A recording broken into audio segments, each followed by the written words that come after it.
Every Wednesday, for 35 years, my husband locked the back room with a large iron padlock, the kind we use on gates, and I never, ever asked what was inside.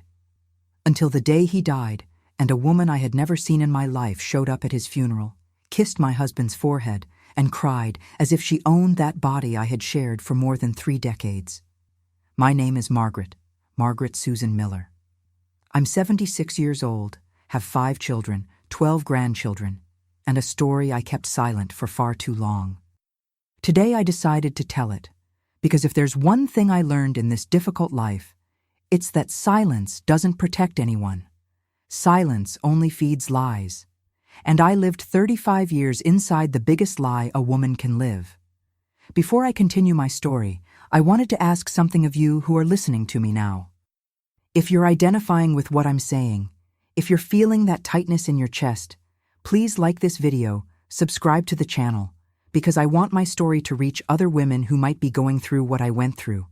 And tell me here, in the comments where you're watching from. I want to know if people from all over America are listening to me. You can write your city, your state. It gives me strength to continue telling what I lived through. Well, back to it. I met Joseph Charles in 1961. I had just turned 18. Back then, we lived in a simple neighborhood here in town. My father was a railroad worker, my mother a seamstress. I was the oldest of 6 siblings. We didn't have much, but we had honor. We had a clean name in the neighborhood. Joseph Charles showed up at Sunday Mass. He was a traveling salesman, selling fabrics to stores in small towns. He was 28 years old, 10 years older than me. He was handsome, well-dressed, had a blue Volkswagen Beetle that was the pride of the neighborhood. When he stopped the car in front of the church and got out in that gray suit, everyone looked. And when he looked at me, I felt my legs go weak. My mother got all excited.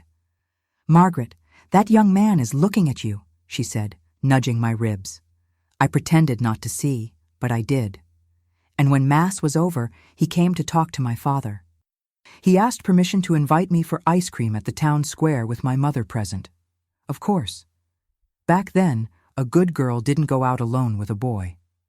The courtship lasted 6 months. 6 months of ice cream at the square on Sundays, conversations at the front gate with my mother sitting in the living room, listening to everything, little letters he sent when he traveled. He was polite, respectful, hard-working. My father approved immediately. "This boy has a future, Margaret. He'll give you a good life." We married in March 1962. It was a simple wedding at the neighborhood church, but it was beautiful. I wore the dress my mother sewed with lace that Joseph Charles himself brought from one of his trips. There were about 50 people, mostly family and neighbors. The reception was in the church hall with sandwiches, cake, and soda. Nothing fancy, but everyone was happy. We went to live in a rented house with 2 bedrooms, living room, kitchen, and bathroom. It wasn't big, but it was ours. I cleaned that house until it sparkled. I waxed the floor every day, washed clothes by hand, cooked everything fresh. I wanted to be the perfect wife, you know? I wanted him to look at me and think, I made the right choice. In the beginning, it was good. He traveled Monday through Friday. I stayed home taking care of the house. When he came back, he brought presents, took me to the movies, we talked. After 6 months of marriage, I got pregnant with my first child, Charles Edward. Oh, what happiness. Joseph Charles was so proud. He bought a wooden crib, painted the room blue, talked to my belly every day. Charles Edward was born in December '62. It was a home birth with a midwife. Back then, hospitals were only for those who had money or high-risk cases. I had my boy in my own bed with my mother on one side and the midwife on the other. When I heard his cry, I cried too. I was a mother, I was 18 years old, and I was a mother. But it was after Charles Edward was born that things started to change. Joseph Charles began to get more serious, more distant. He complained that the house was messy, that the baby cried too much, that I didn't take care of myself anymore. I tried to do everything perfect, but it was hard. A newborn baby is work, doesn't sleep right, nurses every 3 hours. I was always tired, with dark circles, hair pulled back in a crooked bun. One night he came home from a trip and didn't even pick up his son. He threw his suitcase on the floor and went straight to sleep. I stood there with Charles Edward in my arms, feeling invisible. It was the first time I thought, did I marry the right person? But I quickly pushed that thought away. I married in church before God. There was no going back. It was in 1964 that the room story began. We had already moved to a bigger 3-bedroom house because I was pregnant with my second daughter, Vera Louise. Joseph Charles said he needed a room just for himself, to store fabric samples, work papers, his things. I thought it was normal. A working man needs space, I thought. He chose the back room, the smallest in the house. He put in a desk, a metal filing cabinet, shelves, brought boxes and boxes of stuff. I never went in there, he made very clear. Margaret, this room is my office. I don't want anyone messing with my things, not even to clean. I'll clean it myself. I obeyed. A respectable woman obeys her husband.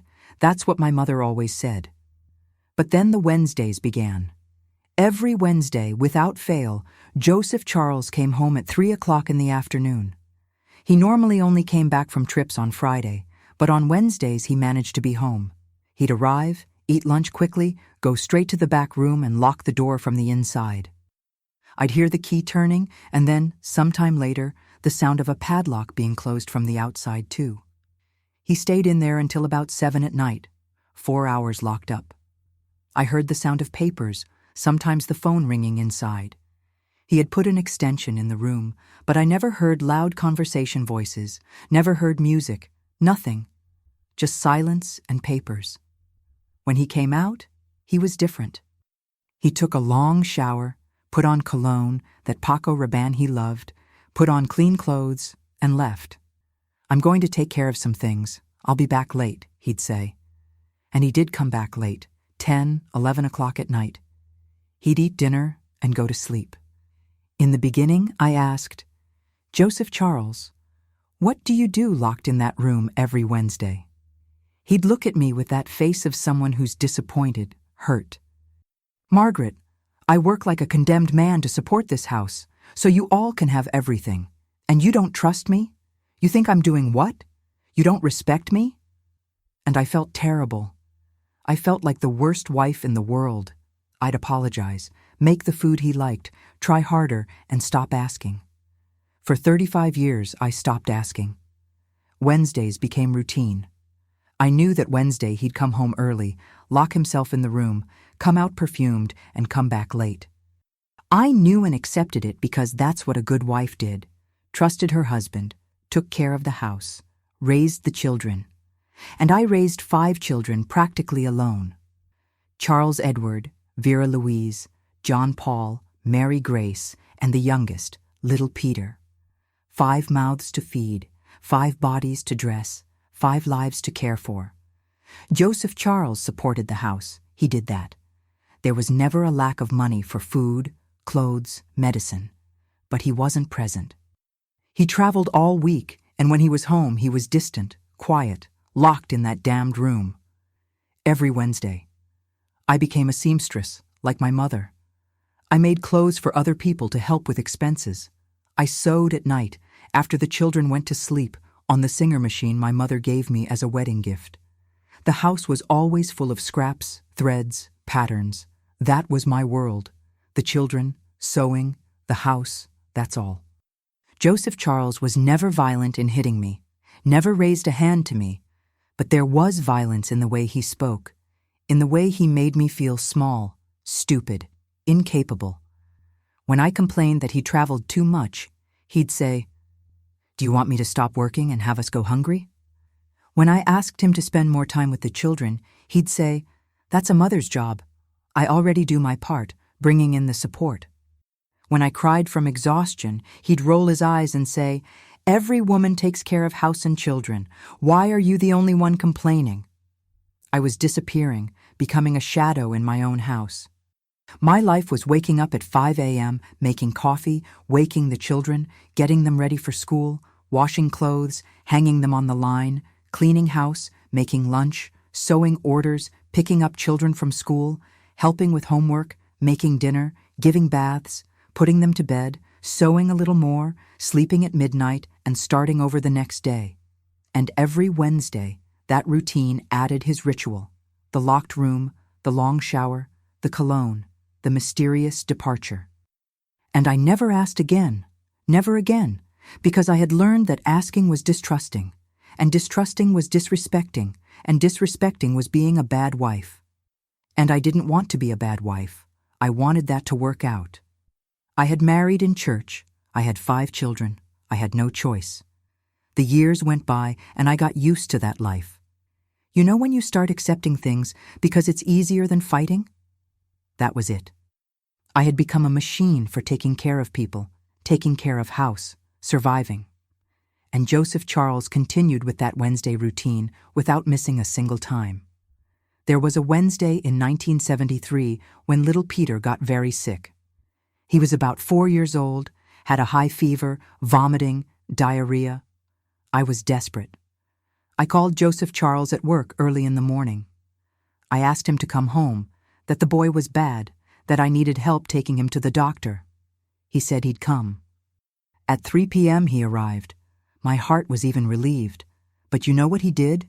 He came in, took a quick look at little Peter, said it was just a virus that would pass, and went straight to that room. He locked the door. He stayed in there for the usual 4 hours, while I held my son burning with fever, putting wet cloths on his forehead, praying for the fever to go down. When he came out, he showered, put on cologne, and said he was going out. I begged. I pleaded. "Joseph Charles, for God's sake, stay home today. Little Peter is very bad. I'm scared." He looked at me with that stone look and said, "Margaret, are you a mother or not? A mother knows how to take care of a sick child. Don't be dramatic. It's just a fever." And he left. He came back at 11 p.m. Little Peter was already better. The fever had gone down, but I had spent the whole day alone, terrified, thinking I was going to lose my son. And he didn't even ask how the boy was when he arrived. He went straight to sleep. That night, I cried a lot. I cried hidden in the bathroom so the children wouldn't hear. And for the first time I thought, he doesn't love me. He never loved me. I'm just the maid who takes care of his house, who warms his bed, who takes care of his children, but I'm not his woman. Not in the sense of being loved, of being seen, of being important. But the next day I got up, made coffee, took care of the children, and went on. Because that's what women did back then. They went on. There was no psychologist, no therapy, no talk of divorce. We married forever, for better and for worse. And my life was only worse disguised as obligation. There were other signs. Signs that today I look back and think how blind I was, how stupid. But at the time I didn't see or didn't want to see. In 1976 I was cleaning his car. It was Saturday. He had traveled and left the Beetle at home. I decided to wash it, wipe it down, leave it smelling good for when he came back. When I wiped the cloth under the seat, I felt something hard. I pulled. It was an earring, a gold hoop earring, pretty, the kind a woman wears to go out, to a party. My heart raced. I stood looking at that earring in my hand, trying to understand. I didn't wear hoop earrings. I only had small ball earrings that my mother gave me. That earring wasn't mine. When Joseph Charles came back from the trip on Friday, I showed him the earring. My hands were shaking. "Joseph Charles, I found this in the car. Whose is it?" He didn't even blink. He took the earring, looked at it, and said with complete naturalness, "Oh, it must be from that client in Riverside, the store owner. I gave her a ride to the bank. She must have dropped it." And he smiled. He smiled at me, as if it were the most normal thing in the world. And I believed because I wanted to believe. Because accepting that that earring belonged to another woman, that my husband was cheating on me, was accepting that my whole life was a lie, and I wasn't ready to accept that. I kept the earring in a drawer. It stayed there for years. Sometimes I'd open the drawer, look at that earring, and close it quickly. I didn't want to think. The phone was also a strange thing. It rang a lot at home. I'd answer, the other side would be silent and hang up. It happened 3-4 times a week, always in the morning, at a time when Joseph Charles was traveling. I'd say, "Hello, hello," and nothing, just silence, and then that click of the phone hanging up. Once I mentioned it to him. "Joseph Charles, someone's calling here a lot, and when I answer the person hangs up. Do you owe someone? Is there some problem I need to know about?" He got irritated. "Margaret, it must be crossed lines. Those phone things from that time were bad. Stop inventing problems where there aren't any." And I stopped talking about it. But the phone kept ringing and hanging up for years, and I kept answering and hearing that silence from the other side. There were also the clothes. Every Wednesday he put on specific clothes. It wasn't his normal work clothes. It was a nicer shirt, better fabric pants, polished shoes, and the cologne. Always that Paco Rabanne, but in excessive quantity. I could smell him throughout the house when he came out of the shower. Once I asked, "Are you going somewhere special today?" He answered dryly, "I'm going to resolve pending matters, my business." And he left. I became a woman without a voice, without opinion, without will of my own. Everything I did was ask permission. "Joseph Charles, can I buy a new dress for myself?" "Joseph Charles, can I visit my mother on Sunday?" "Joseph Charles, can I accept this sewing job that will pay me better?" And the answers were always controlled. "What do you need a new dress for? You don't go out anyway. Your mother can come here. You already make money with sewing. You don't need more work. You need to take better care of the house." I remember once, it must have been 1979, a friend of mine invited me to a birthday party. It was her mother's 50th birthday. There would be cake, snacks, music. I was so excited. It had been years since I went to a party, since I dressed up, since I talked to other people besides the children and sewing clients. I made a new dress for myself. I spent 2 days sewing, being careful with the details. It was a light blue dress, short sleeves, with lace on the collar that I made myself. I looked beautiful in that dress. When I looked in the mirror, I saw a woman I had forgotten existed. The party was on a Saturday night. Joseph Charles was home, wasn't traveling. I arranged everything, left dinner ready. The children had already eaten and were watching television. I went to get ready, took a shower, combed my hair, put on lipstick, put on the new dress. When I came downstairs, Joseph Charles was sitting in the living room reading the newspaper. He looked at me and frowned. "Where do you think you're going?" I answered happily. "To Mrs. Rose's birthday party, Lucy's mother. Remember I told you?" He got up, folded the newspaper, and said in a low but firm voice, "You're not going." I thought I had heard wrong. "What do you mean I'm not going? But I already confirmed. I even made the dress." He interrupted me. "Take off that dress now. A married woman, mother of a family, doesn't go out at night to parties. What example are you going to set for your daughters? Go back there and take off that ridiculous outfit." I was paralyzed. I tried to argue. "But Joseph Charles, it's just a birthday party. There will be other ladies. It's at Mrs. Rose's own house. It's nearby." He didn't let me finish. I said no. Either you respect me or you don't respect me. Choose. I went upstairs crying, took off the dress, put on my nightgown, and went to sleep. I never wore that blue dress again. It stayed in the back of the closet until it rotted with mildew. And my friends stopped inviting me because I never went. I never could. I became isolated. My world was the house, the children, the sewing machine, and that man who controlled me without me realizing I was being controlled. The children grew up. Charles Edward graduated, got a job, got married. Vera Louise also got married. John Paul went away to study. Mary Grace stayed living nearby.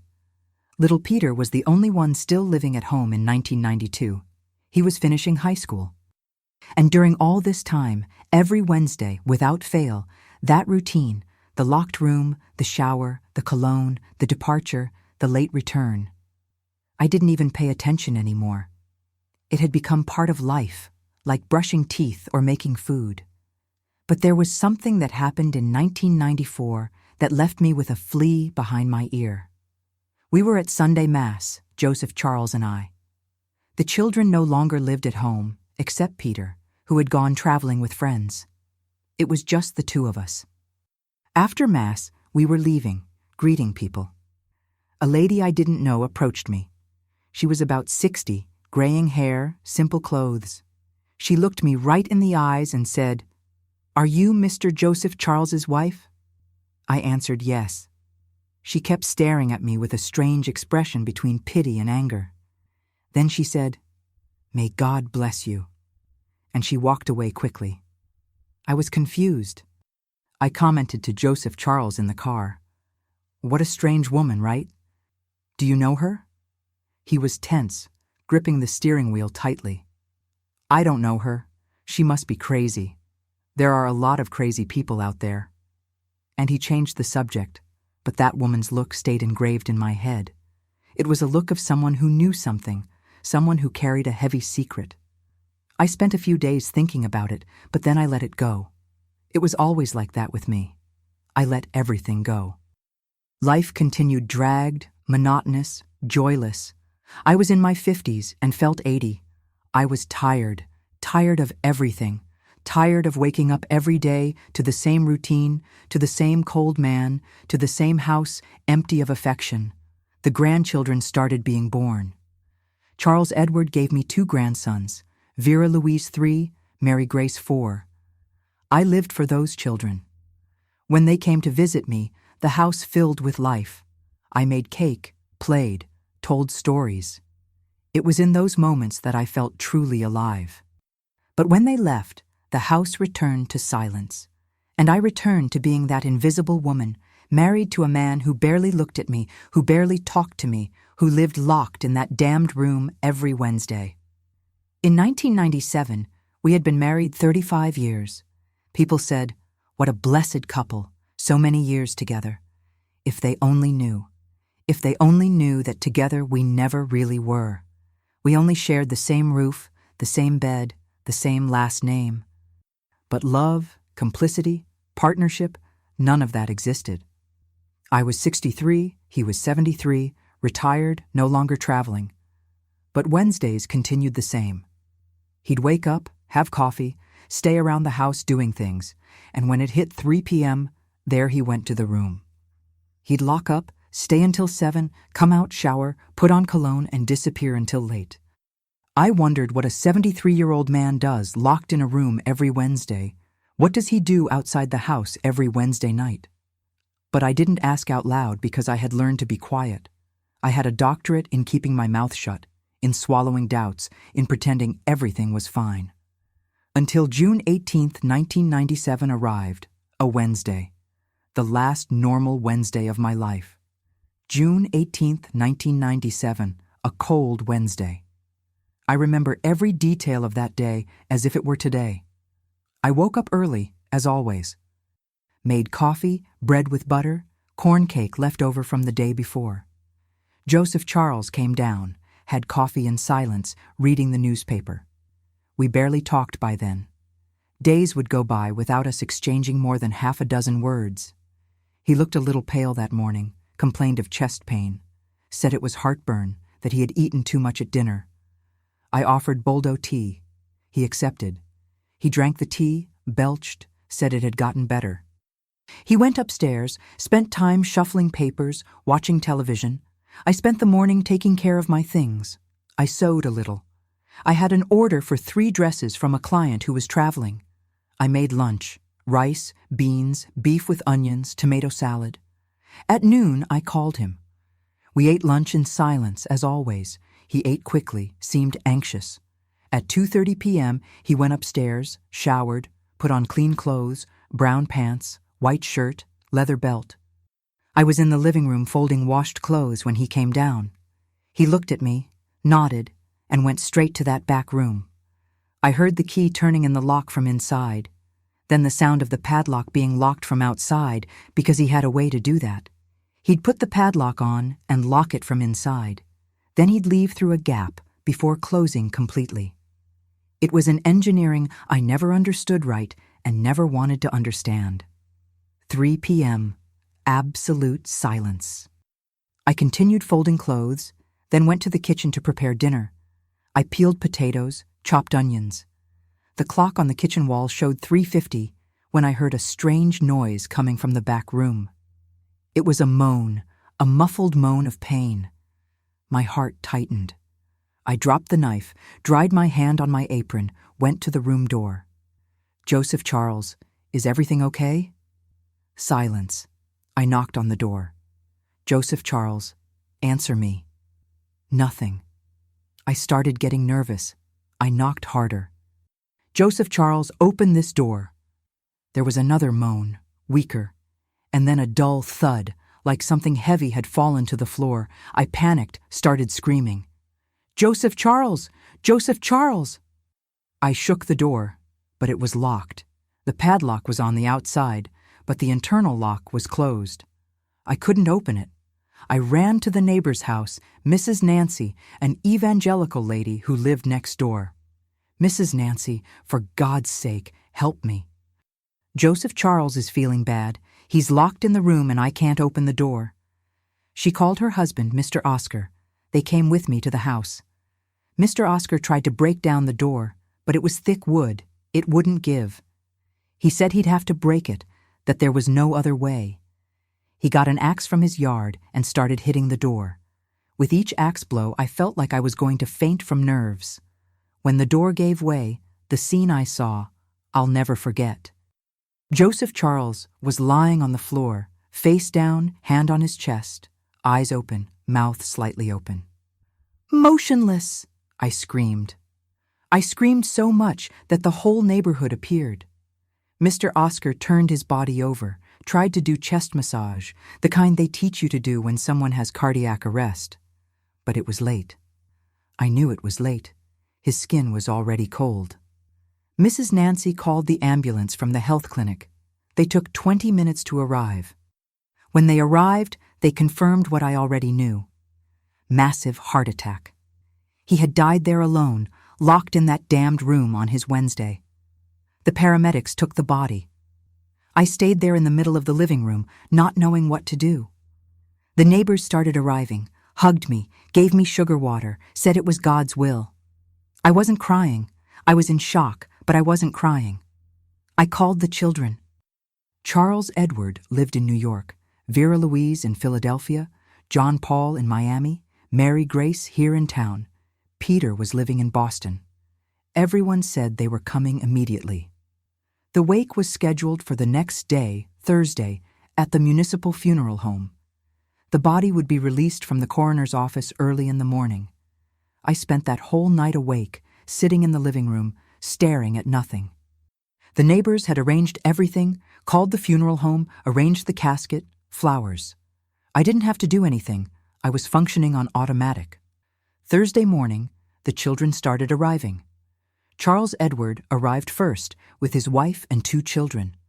Vera Louise soon after with the whole family. Mary Grace had arrived at dawn already. John Paul and Peter arrived early in the morning. My house filled with people. Everyone cried. The children cried.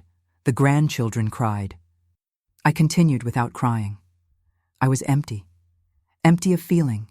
Empty of tears. Empty of everything. People thought it was shock, and maybe it was. But deep down, very deep down, I think it was relief. Relief that that prison was over. And I felt guilty for feeling relief. What wife feels relief when her husband dies? We arrived at the funeral home at 10 a.m. The casket was open, full of white flowers. Joseph Charles was there, dressed in the navy blue suit he wore on special occasions, neat, with his hands crossed over his chest. He looked like he was sleeping. The funeral home filled up quickly. Family people, people from his old job, neighbors, church acquaintances. Everyone talking about what a good man he was. Hard-working, honest, family man. I sat in the front row of chairs, receiving condolences, listening to sympathies. My feelings, Mrs. Margaret, he was a good man. He's in a better place now. It was noon when she appeared. I was talking to the priest who had come to pray a rosary. I heard the funeral home door open and a woman entered. A woman I had never seen in my life. She must have been in her 50s, younger than me.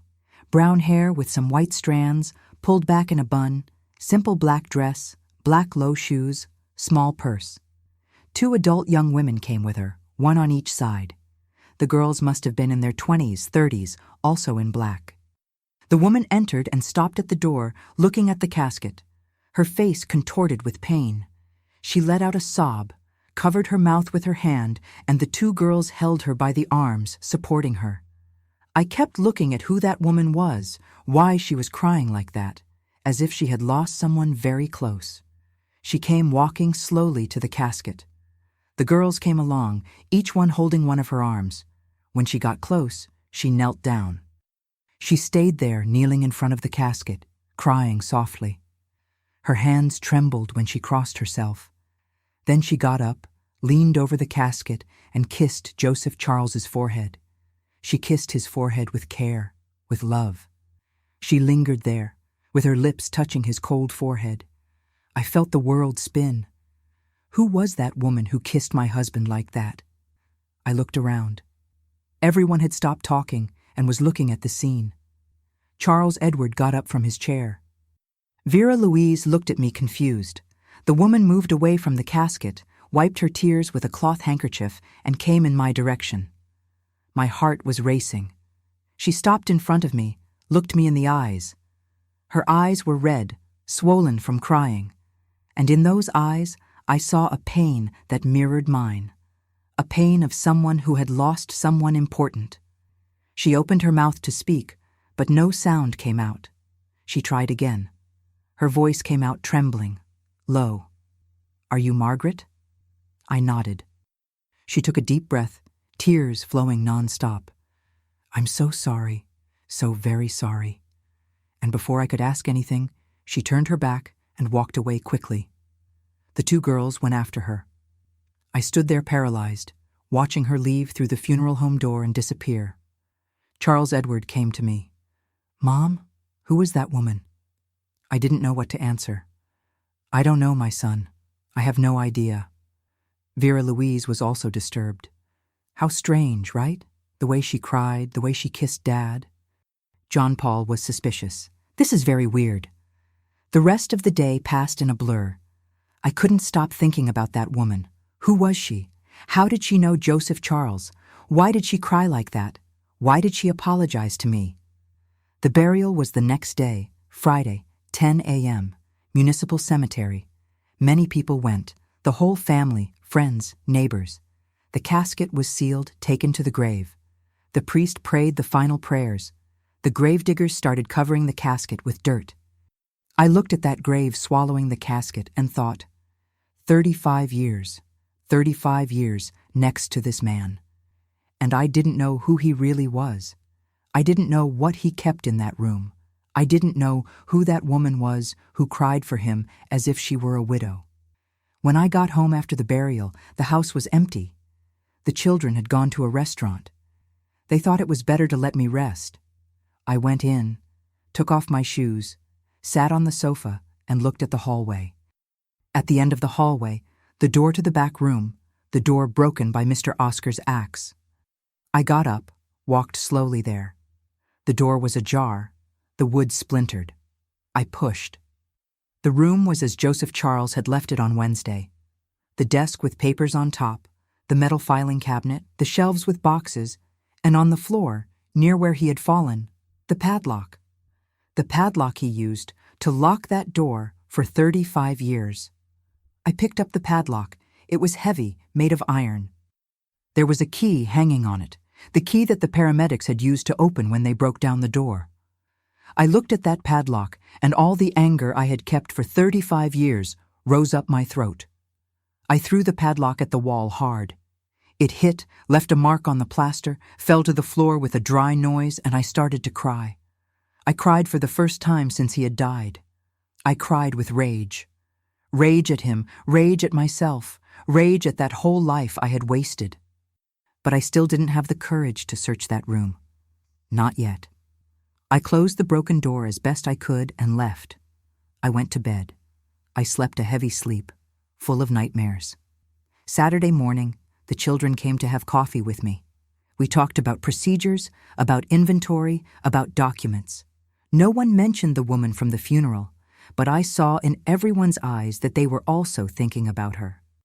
Sunday night, after everyone left, just me and the silence of the house again, I kept looking at that door. I knew that sometime I'd have to open it, sometime I'd have to discover what my husband hid from me for 35 years.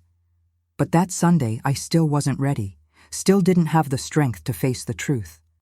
So I left the door closed a few more days, just a few more days of ignorance, because I knew, deep in my soul, that when I opened that door and discovered what was inside, my life would never be the same again.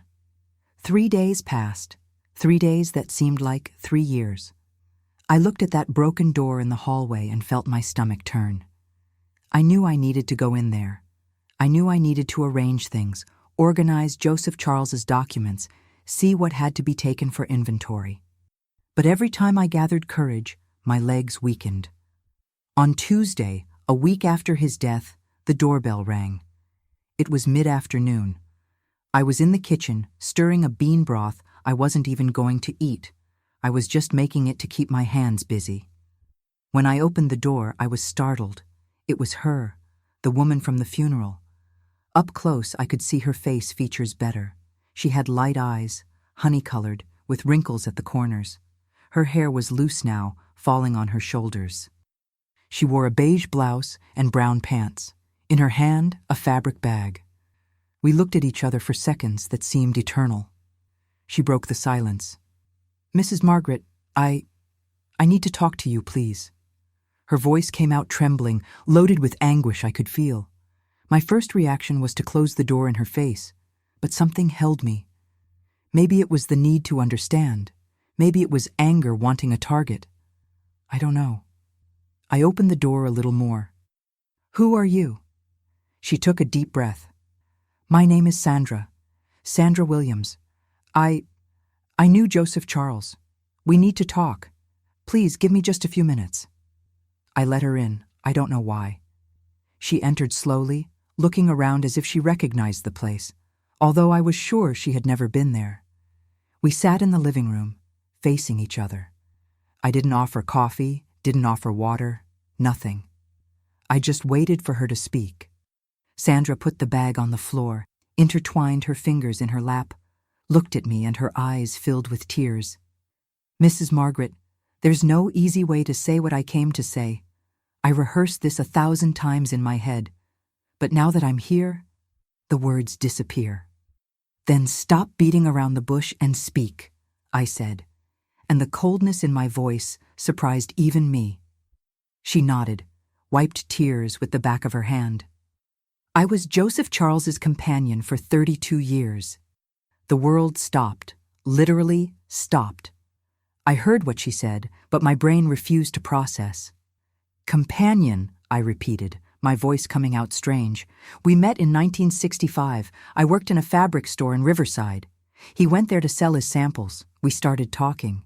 He was kind, attentive. He started going to the store every week. Then he started inviting me for coffee. I was young, 23 years old, alone in the world. My parents had died in an accident. He said he was a widower, that his wife had died in childbirth, that he was alone raising a small child. My blood froze. Widower child. He told you he was a widower?" She nodded, tears flowing. "Yes. He said it had been very difficult, that he had suffered a lot, but that when he met me, he felt he could start over. I believed. I fell in love. In 1966, we went to live together. We rented a small house in Riverside. He said he traveled a lot for work, that he was away Monday through Friday, but that every weekend he was with me, and he was. Every Saturday and Sunday he spent with me." I was shaking with rage, shock, disgust. "He lived with you on weekends?" "Yes, and every Wednesday too. Every Wednesday he arrived in the afternoon, stayed until night. We had dinner together, talked, lived as a couple. He said that Wednesday was the day of the week he could take a break from travel, that it was our special day. Wednesdays. The damned Wednesdays. That locked room, he wasn't locked in there. He locked the door, went out through the back window that faced the yard, took the car he left, parked 2 streets away and went to her, to the other house, the other life. Continue, I said, and my voice came out hoarse. In 1968, I got pregnant. I was so happy. We even had a wedding ceremony in a small church. It wasn't official, but it was valid for me. He gave me a ring, promised to take care of me and the baby forever. Our first daughter was born in March '69, Lucinda. Then came Christina in '72. He was present, Mrs. Margaret. He was a present father, present husband, every weekend with us, every Wednesday with us. He took the girls for walks, helped with homework, went to school meetings. Every word was a stab. He had another family, daughters, 2 daughters he raised, whom he watched grow, for whom he was present. While our 5 children grew up practically without a father because he was always traveling, he was being a real father to her daughters. The girls adored their father. When he had to travel, they got sad, counted the days for him to return. We had a simple life, but we were happy. I worked part-time at the store, took care of the house, the girls. He supported everything. Nothing was ever missing. We went to church every Sunday. The girls studied at good schools, went to college. Lucinda is a teacher. Christina is a nurse. He paid for everything. He went to both their weddings, met the sons-in-law, the grandchildren. I have 3 grandchildren from him, Mrs. Margaret. 3 grandchildren he adored, who played with him every weekend. I was feeling sick, literally feeling sick. I got up, went to the kitchen, drank a glass of water. Sandra came after me. Mrs. Margaret, I didn't know. I swear to God, I didn't know he had another family. I found out at the funeral. When I got there and saw you, the children, everyone crying, I understood. I understood that he had lied my whole life, that I wasn't the only one, that he had divided his life between 2 families. How did you find out he had died? I managed to ask. He always called Wednesday morning, saying he was going there, and on weekends too he'd call saying he was coming. On Wednesday, June 18th, he didn't call. I thought it was strange, but thought he was busy. In the afternoon, I called his work phone that he had given me. No one answered. I got worried. Thursday morning, I called again. A woman answered, said the office was closed because the owner had passed away. I went into despair. I asked where the wake would be. She gave me the address. I took the girls and came, and when I got there and saw all those people, saw you, I understood everything. We went back to the living room. Sandra took the bag from the floor. I brought this for you to see, for you to believe I'm not making anything up. She started taking things out of the bag and putting them on the coffee table. Photos, dozens of photos. Joseph Charles with her, young, embracing, smiling. Joseph Charles with a baby in his lap, with 2 little girls, with the girls already grown, at birthday parties, graduations, at the daughters' weddings, in a suit next to them, with babies in his arms, the grandchildren. In all the photos, he was smiling, really smiling. That broad smile I rarely saw at home. He looked happy, genuinely happy. There was also Lucinda Williams Miller's birth certificate, Father Joseph Charles Miller, Mother Sandra Williams, and another certificate for Christina Williams Miller. There were letters, love letters he wrote to her over the years. I read some, each word a torture. My beloved Sandra, being away from you is dying a little every day. I can barely wait to get home and hug you. You are my reason for living. He never, ever wrote anything like that to me. Never called me beloved. Never said I was his reason for living. To me, he was cold, distant, controlling. Did he support you alone? I asked. Yes. He paid the house rent, then bought the house in my name, paid all the bills, gave money for groceries for the girls. Nothing was ever missing. He said he made good money from sales, that he could support everything easily. He supported 2 houses, 2 complete families, with the money he made traveling, which later came from retirement, divided between us. And I never knew. And you never suspected? Never thought it was strange that he was only with you on weekends and Wednesdays? I asked, and I know it sounded like an accusation. She lowered her head. I trusted him. He said work was like that he had to travel, that he was a salesman. I saw other women in the same situation, traveling husbands who stayed away all week. I didn't question, and he was so loving, so present when he was with me, that I didn't even think to doubt. The same thing as me, both of us believing, both of us trusting, both of us being deceived. He died on Wednesday, I said. He died locked in that room from where he left to meet you. He died of a heart attack alone on the floor. And you know what's most ironic? I broke down that door to try to save him. Me and the neighbor. We broke the door with an axe to get in and try to save the life of the man who was betraying me for over 30 years. Sandra cried. Cried a lot. Mrs. Margaret, I'm so sorry. Sorry for everything. I didn't know. If I had known, I would never have stayed with him. I'm not a homewrecker. I thought he was free, that I was the only one. And now? I asked. What do you want? Why did you come here to tell me all this? Because you have the right to know the truth and because we need to resolve legal matters. He left assets. The house I live in is in my name. He gave me that. But he has retirement benefits, has the car, has this house here, and he has 7 children, 5 yours, 2 mine, and all have the right to his inheritance. 7 children. Reality fell on me like a truck. My children had 2 sisters they didn't know. They had a whole family they didn't know existed. I need to see that room, Sandra said suddenly. The room from where he left to come see me. I need to understand how he did this. I got up. My legs were wobbly, but I got up. I went to the hallway. She came behind. I stopped in front of the broken door. I pushed. The room had been untouched since that Wednesday. Sandra entered, looked around, went to the window. Where does this window lead to? To the backyard. There's a gate that leads to the back street. She opened the window. He jumped through here, locked the door so you'd think he was inside, and went out the window. He took the car he left on the other street and went to my house. On the way back, he entered through the window again, opened the door, and pretended he had spent the afternoon working in here. 35 years of lies. 35 years going out and coming in through a window like a thief, because that's what he was, a thief. He stole my life, stole her life, stole the truth from the children. Sandra went to the boxes on the shelves, opened one. It was full of photos. Photos of her, of the daughters. He kept our photos here. Our life was kept here, in this room that was the portal between his 2 lives. I opened another box. It had clothes, baby clothes, tiny, folded carefully. From your daughters.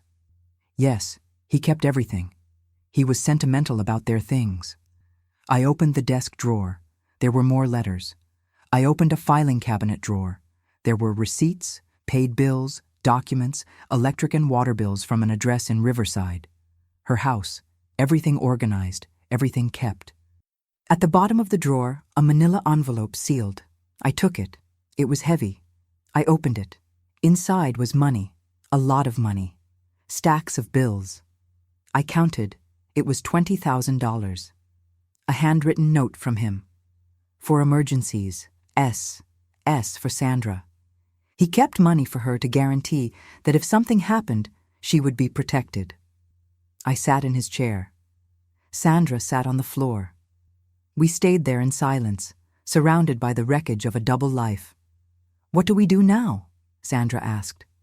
Now we clean up this room, take all the documents, and resolve this in the most dignified way possible. Our children will have to know the truth. It will hurt, it will be horrible, but they'll have to know. And we'll divide everything he left fairly, because if there's one thing I won't do, it's fight with you. We were both deceived. We're both victims of him, not enemies of each other. Sandra looked at me with gratitude and sadness. Thank you, Mrs. Margaret. Thank you for not hating me. I don't hate you. I hate him. I hate what he did to us, to our children, to our lives. But you and I, we survived him, and now we're going to survive together. We spent the whole afternoon in that room, opening boxes, reading letters, looking at photos, putting together the pieces of a puzzle that formed the complete image of a man that neither of us really knew. Telling my children was the hardest thing I ever did in my life. Harder than enduring 35 years of empty marriage. Harder than discovering the betrayal. Harder than everything. I scheduled a meeting at my house the following Sunday. I called all 5. Charles Edward came from New York with his wife, Vera Louise from Philadelphia, John Paul from Miami. Mary Grace lived nearby. She arrived early. Peter came from Boston. Everyone thought it was to talk about inventory, paperwork, normal things you resolve when someone dies. When everyone was sitting in the living room, I took a deep breath and began. There's something you need to know about your father. Something I discovered this week that will change everything you thought you knew about him, about me, about our family. I saw fear in their eyes. Vera Louise held her husband's hand. Charles Edward leaned forward. I continued, my voice trembling but firm. Your father had another family for 32 years, another woman, 2 other daughters. He divided his life between us and them. Every weekend he said he was traveling. He was with them. Every Wednesday he locked himself in that room. He actually left here and went to their house. You have 2 sisters you don't know, Lucinda and Christina, and 3 nephews. The silence that fell on the room was deafening. No one moved, no one breathed. Then Vera Louise started crying. Not soft crying, but desperate crying, like someone who just had the floor ripped out from under their feet. This isn't true, Charles Edward said, his voice coming out loud, nervous. Mom, you're confused. You're making things up. Grief is making you... I'm not making anything up, I cut him off. The woman came here, brought proof, photos, birth certificates, letters. It's all there in that room. Your father lied to me, lied to her, lied to all of you his whole life. John Paul jumped up. I'm going to that room now. I need to see this with my own eyes. And he went. The others went after him. I stayed sitting in the living room, hearing the screams, the cries, the sound of boxes being opened, papers being shuffled. Half an hour later, they came back, all with faces marked by pain. Mary Grace came to me, knelt, hugged my legs, and cried in my lap like when she was a child. Mom, I'm so sorry. You lived with this man all these years, and he did this to you. Peter was angry, pure rage. I can't believe it. I can't believe he did this. What kind of man does this? What kind of father has another family and hides it from his children? He kicked the wall, punched the table. His wife tried to calm him, but he was out of control. Charles Edward was in shock, just kept repeating, "It can't be, it can't be." Vera Louise cried nonstop. It took hours until everyone calmed down a bit. When we could talk again, I said, "Now you need to decide. Sandra, the other woman, wants to meet you. Her daughters want to meet their brothers. We can do this civilly, or we can do this based on hate and fighting. I chose to do it civilly. She was as much a victim as I was. She didn't know about me. I didn't know about her. Our enemy was won, and he's dead." Charles Edward was the first to speak. Mom is right. We're not going to fight. We're not going to pay for his sins with more suffering. If you can forgive, if you can be dignified like this after everything, we can too. We scheduled a meeting for the following week at my house. Me, my 5 children, Sandra, and her 2 daughters. 7 siblings who were going to meet for the first time because of one man's lie. The day of the meeting arrived.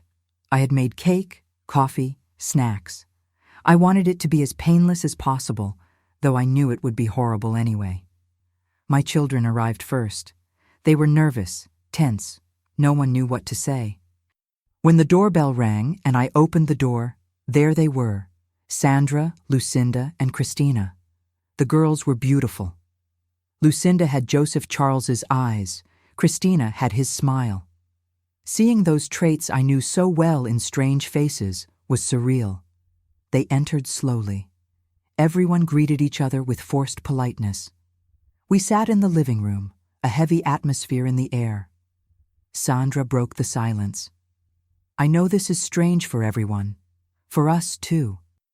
Discovering that my father had another family was the worst thing that ever happened in my life, said Lucinda, her voice trembling.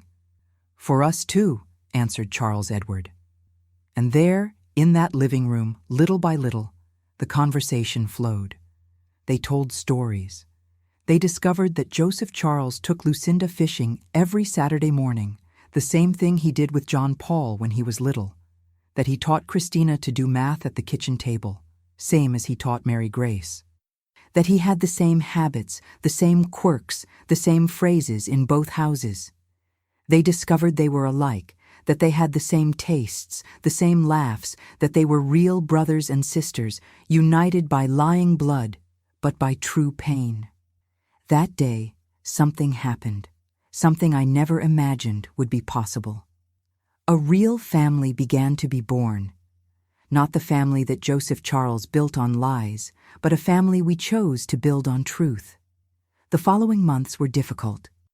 The inventory was complicated because there were two families to divide everything. But Sandra and I made sure to sit together with a lawyer and resolve everything fairly. The house where I lived stayed with me and my children. Her house stayed with her and her daughters. It was already in her name anyway.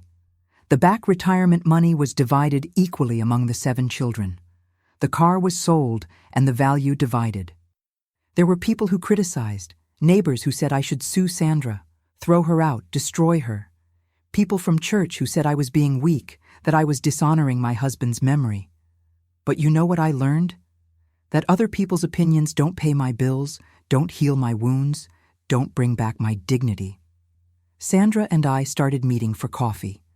Once a month, we'd meet at a bakery downtown, talk, vent. We'd cry together, laugh together at the absurd ironies of the situation. She had lost the same man I had discovered the same lie. We had more in common than anyone else in the world could understand. It was at one of those coffees, 6 months after Joseph Charles's death, that she told me something that finally made me feel peace.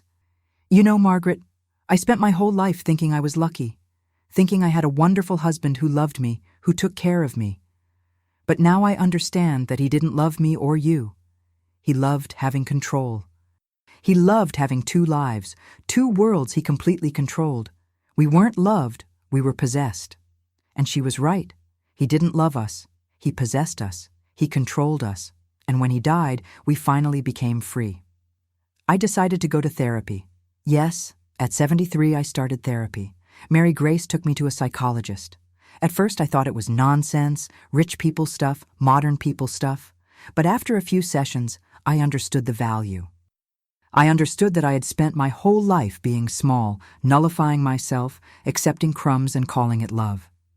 I learned that I had been a victim of psychological abuse for decades, that what I called respect was actually control, that what I called obedience was actually oppression, that I had wasted my whole life living for a man who didn't deserve me.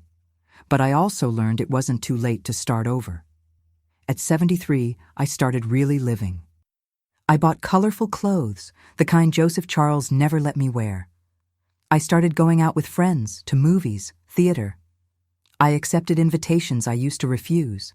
I went back to sewing, but now for pleasure, not obligation. I made clothes for myself, for my granddaughters, for friends. I even created a Facebook page selling my sewing. It became a success. Orders started pouring in. My relationship with my children improved. They started really seeing me as a woman, not just as a mother. Seeing me as a victim, not as an accomplice. They supported me, encouraged me, helped me grow. And most beautifully, my children and Sandra's daughters created real bonds. Today they talk every week, have family lunches together, the grandchildren play together. Last Christmas, we had dinner all together at my house. 14 people at the table, 2 families that became one, not by the blood of a liar, but by the choice to forgive and rebuild. People ask if I forgave Joseph Charles. The answer is no. I didn't forgive him, because forgiving would be saying what he did was justified. It wasn't. But I freed myself from him. I freed myself from anger, resentment, bitterness, because those things would only imprison me more. Today, at 76, I look back and see a woman who survived, who endured, who got up after being trampled. And I look forward and see possibilities. I see trips I want to take, places I want to know, things I want to learn. Last week I enrolled in a painting class. I never painted in my life, but always wanted to. Joseph Charles said it was a waste of time, money. But you know what? I discovered I'm good. I painted a sunflower painting that turned out beautiful. It's hanging here in my living room. Next month I'm traveling to the beach with Sandra and our daughters. It will be the first trip of my life that isn't obligation, that isn't commitment. It's just pleasure, just joy of being alive. And you know what's the biggest lesson I learned from all this? That it's never too late to open the locked doors of your life. I spent 35 years looking at that padlocked door and choosing not to see, choosing to believe the lie because the truth was too scary. But when I finally broke down that door, when I finally looked truth in the face, I freed myself. Did it hurt? It hurt like nothing ever hurt. It destroyed everything I thought I knew. It destroyed, but it also gave me the chance to rebuild right this time. So if you're listening to me now and you're living a life that doesn't make you happy, that doesn't fulfill you, that doesn't respect you, I tell you one thing. Don't wait 35 years. Don't wait for the other person to die for you to start living. Break down that door now. Face the truth now, because life is too short to be wasted on people who don't deserve you. I wasted 35 years, but the years I have left, those are mine, completely mine. And I'm going to live every day of them with the intensity of someone who knows the value of being free. That back room, I transformed it into a sewing studio. I took everything out that was in there, painted the walls a cheerful yellow, put my sewing machine, my colorful threads, my fabrics. Where there used to be lies and secrets, now there's creation and truth. And every Wednesday, at the time he locked himself in there, I sit in that studio and sew. I sew my new life, stitch by stitch. I sew my freedom. I hem my dignity. And I smile. I smile because I won. I didn't beat him because he doesn't matter anymore. I beat fear, I beat submission, I beat lies. And if this story serves to help one person have courage to face their own locked doors, then it was worth telling. It was worth exposing my pain, my shame, my whole life. Because in the end, we're not defined by what others do to us. We're defined by what we do after. And I chose to rise up. I chose to live. I chose to be happy, despite everything. Today, when I look in the mirror, I see a different woman from 3 years ago. I see a woman with white hair, face marked by time, but eyes shining. Eyes of someone who's truly alive, someone who finally freed herself, someone who finally broke down all the doors and let the light in. And that, my people, is priceless. Freedom is priceless. Truth is priceless. And it's never, ever too late to start over. Before I finish here, I wanted to ask something of you. If this story touched your heart, if you were moved, identified, or know someone who needs to hear this, please like this video. Subscribe to the Grandma's Diary channel to hear more stories like mine. Stories of real women, of overcoming, of pain and new beginnings. And tell me here in the comments, do you have any locked door in your life that needs to be broken down? Are you living in lies out of fear of the truth? Open up to me. We're together in this journey. You don't have to go through everything alone like I did. Share this video with that friend, that cousin, that neighbor who you know is suffering in silence. Sometimes we need to hear another person's story to have courage to change our own story. Thank you so much for listening to me until the end. Thank you for giving me this space to tell my truth. You don't know how much this strengthens me. A kiss to each of your hearts, and remember, it's never too late to be truly happy.